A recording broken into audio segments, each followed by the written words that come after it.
My family has made me the designated driver every New Year's Eve since I was 19. This year, I said no, and now I'm starting to see their true colors after saying no just once. Posted by you/assignment United 2745. Hey Reddit, I, 26F, need some serious perspective.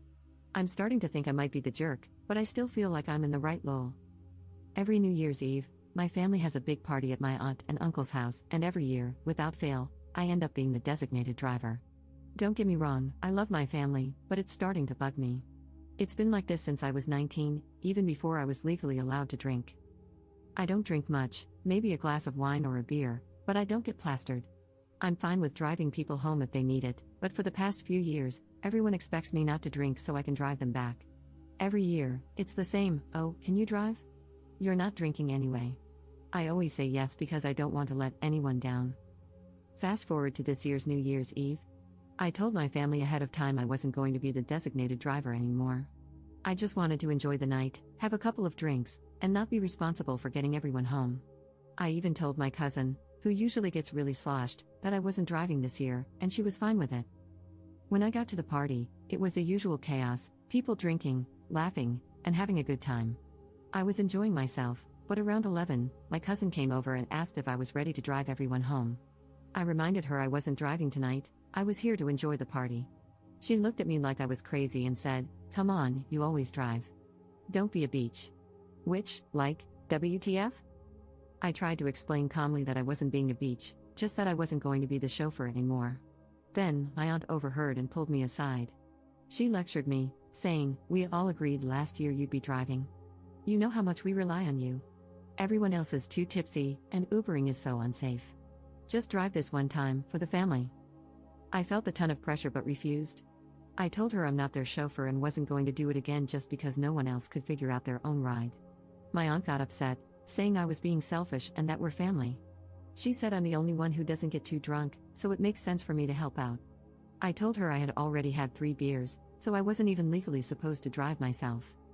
That's when I snapped. I told them it's not my job to be their designated driver every year just because I'm the only one who doesn't get blackout drunk. They needed to figure out their own rides this time. Then I got up and left. I felt bad walking out, but I didn't want to be a doormat anymore. I spent the rest of New Year's Eve at home, watching Netflix and eating leftover pasta with my boyfriend. My family texted me, calling me dramatic and selfish, saying I ruined the night. They said I was being super sensitive and that everyone was disappointed in me. Everyone's demanding an apology out of me now. And by the way, I got home perfectly safe by Uber.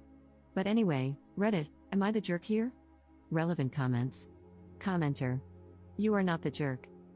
Your family is gross. But why didn't your boyfriend spend New Year's Eve with you? Ops response. He's a nurse and had a shift that overlapped with the party. He could have potentially come, but he was exhausted and wanted to go straight home to take a shower while he waited for me to get back. Another reason I didn't want to be the designated driver was that I didn't want to stay out too late because I wanted to see my boyfriend. Commenter 2. Well, I agree wholeheartedly with the Redditor who said you should spend New Year's Eve someplace else.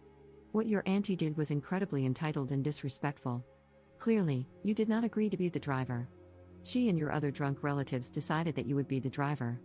If you're going to celebrate New Year's Eve with them in the future, you need to cut the cord and be absent for a few years so that they can figure out how to handle this without you and without treating you like their paid chauffeur. Ops response. I agree, but at the same time, I feel like this is tearing a hole between me and my family, and that's the last thing I want. My sister was on my side after hearing both sides of the story. She lives on the other side of the country and is pissed off on my behalf, lol. My parents, however, are embarrassed, and I feel bad about that. Commenter 3.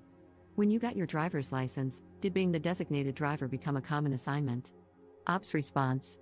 Not at first, I've always struggled with anxiety, and driving triggered it for a long time. I put off getting my license until I was 18 because of it. They didn't ask me to be a designated driver until I was 19, and at first, I felt kind of cool because I was being the responsible adult and helping the people I loved. But it quickly got old when I had to drive back and forth multiple times to get everyone home, and no one offered to pay for gas. Update 15 days later. So, update lol? Before I get to that, I want to address some popular questions from my last post. Some people got confused and asked similar questions, so I thought it might be nice to answer them here. How do I give everyone a ride home? My family lives about an hour and a half from my aunt's house, so I'd fill my car with everyone I could and take them home. The next day, they take their spouses' cars to pick up the ones they left. Stupid, I know. How did I get home? I got an Uber. Why was my cousin asking to leave at 11? She was drunk and probably had no idea what time it was.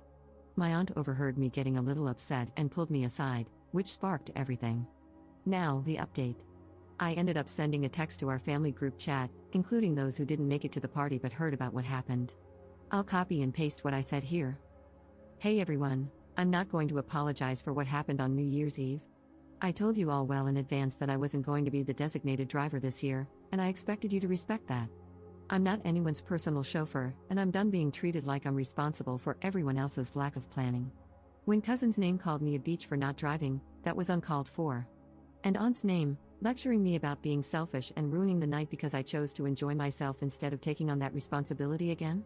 I love you all, but I can't be your punching bag anymore. I'm not going to keep letting myself be the one who sacrifices for everyone else's convenience. I've done it for years, and I'm done. Next year, I think I'll be spending New Year somewhere else. I wish you all safe rides home and hope you'll be able to figure something out. I'll be taking some space from everyone and hope you will understand. I then made the painful decision of blocking my parents, who have been calling me terrible names and making me feel like complete crap since this happened. I never realized how dark my childhood was with all the gaslighting. My parents are probably the reason I have such severe anxiety.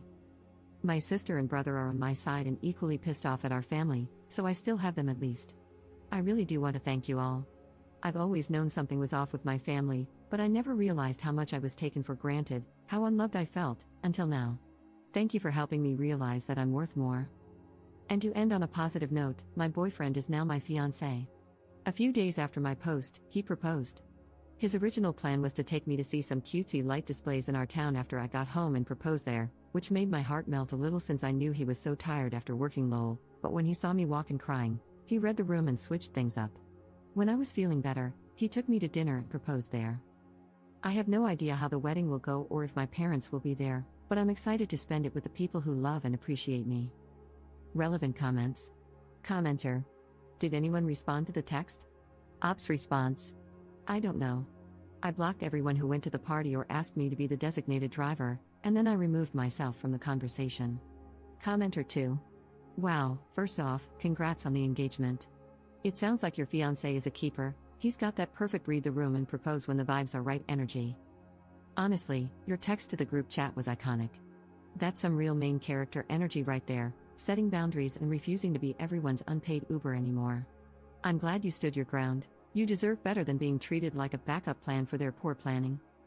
The fact that your parents doubled down with the gaslighting just proves you made the right call by blocking them for now.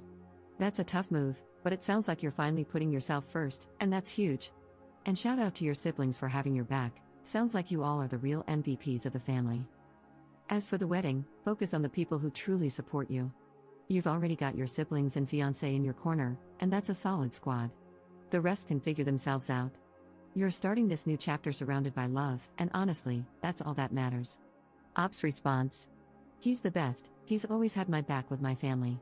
He wanted to come with me to the party to support me because he thought they might act up, but I knew he'd be tired after working, so I told him not to worry about it. He also helped me write this post and has been reading all of your comments, lol, and he says hi. Commenter 3. Congratulations on everything. Please let your parents know that they are uninvited to your wedding until further notice. You don't want to hear from them because their behavior was atrocious, and you will no longer tolerate any disrespect. Ops response. They don't even know we're engaged. I posted it on my Instagram, but they no longer have access to that or my number.